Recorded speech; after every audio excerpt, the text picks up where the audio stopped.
My husband doesn't listen to my feelings. My name is Paul Friedman. I founded the Marriage Foundation.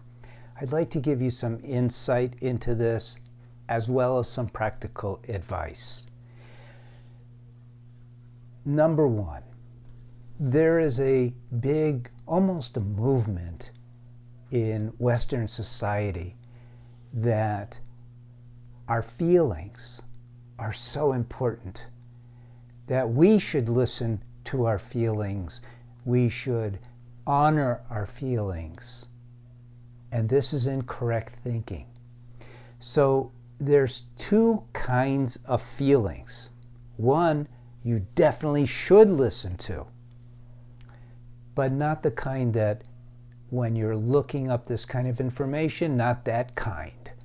So understand that you are a soul.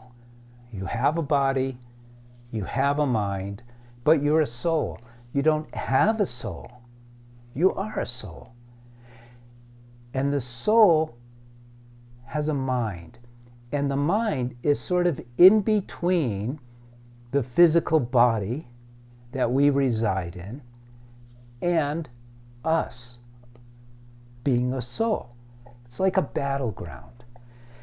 But the mind is a battleground because the physical body has innate drives, primarily the drive to survive. We always know if something is alive because it has a drive to survive. That life is in every single living cell and every single collection of cells. So our human body has trillions of cells. Each one is intelligent and it's driven by a drive to survive. And they work collectively and they influence the mind for survival. What does survival mean? You could almost boil it down to two actions that survival brings about in most cases. Those two actions are based on fearful reactions to outer danger. Fight or fly. We hear about this, and it applies to us as well. More sophisticated, but it still applies to us. So those feelings that you feel are mechanical almost influencers on the mind. They're software programs in the mind which set up filters and barriers, walls, that allows us to get through a dangerous world. So these feelings are almost always based in fear, right? Or regret, or unease, dis-ease. The good feelings that we feel, you don't want to talk about those with your husband necessarily, but those are really the same thing. When there is no danger, you have these feelings of safety primarily, and you feel comfort. Both men and women have feelings. Now there's another feeling which there's actually a word for it in Eastern philosophy. It's called chit, C-H-I-T, and it's the feeling of the heart. It is so different.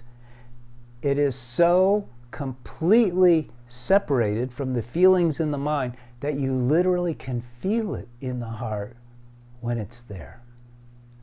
Interestingly, chit is always there. It represents the feeling of the soul, of yourself. It's the true self. It encompasses intuition. Intuition is never tied to fear. Now, intuition may give you a warning about some danger or something that's happening, but there's no fear around that.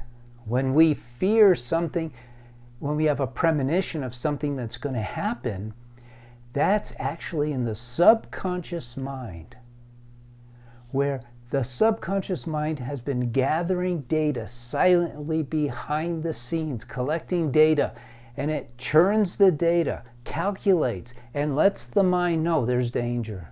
You can't trust that person. You can't trust this situation. But it's all happening up here.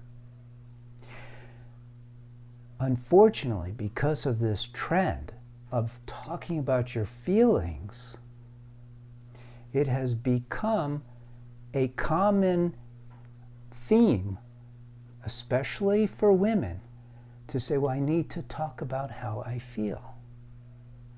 So, when you do that with your husband, he is under the same influences of his body's messaging to his mind, and he, by design, biological design, is more in the mode of protecting. So his radar is up way more than yours. A man's primary defensive mechanism in life is simplicity. So he doesn't have to sort through everything to figure out what's dangerous and what's not.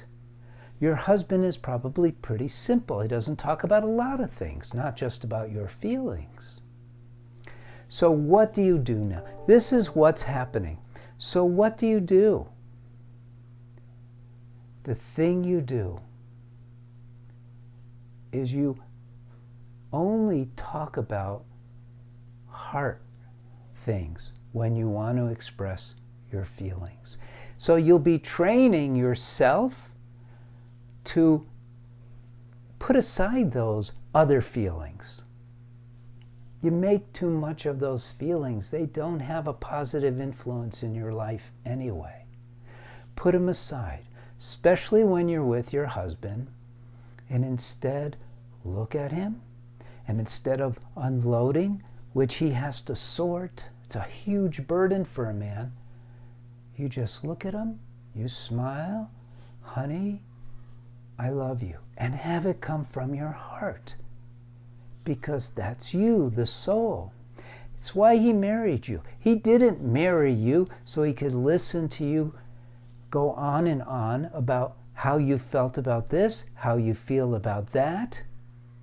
He married you because you have a connection to your heart that he doesn't have to his.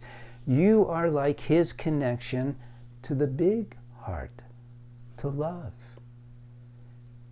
So you don't want to abuse that and take advantage of your situation with him because he's a captive audience. No. You want to adore him, love him. Don't be dependent on him for things that are only going to push him away. And this is how you solve it. And watch how he opens up. And he will then, if you first come through with your love, he will be receptive to hearing all the other things. But don't take advantage of that. Use your communication with your husband to express love, appreciation, trust, support, all these verbal actions that express love will enhance your marriage. And then you'll feel that feeling of connection, which is really what you want, isn't it? And don't take advantage of that. Don't take him for granted and then just move into these other things, because that's very manipulative. Instead, maintain your focus in your marriage on love and happiness. Wow. That was an earful, wasn't it? I hope you were able to follow all this. You know, what we do is everything is based on principles in the Marriage Foundation. Universal principles with an understanding of ourselves by our gender. Very important. So I hope this was useful to you. And if you like this kind of information, subscribe to the videos. And if you have a comment, if you want to engage in some discussion around this or some other topic, use the comment section. If you have a really difficult situation, you might want to reach out to one of our counselors. It's a free service. And you can get very educated by reading one of our books or taking the course for women. Regardless, we are here to serve you, and I appreciate your taking your time. Blessings to you, blessings to your husband, and blessings to your family. Take care.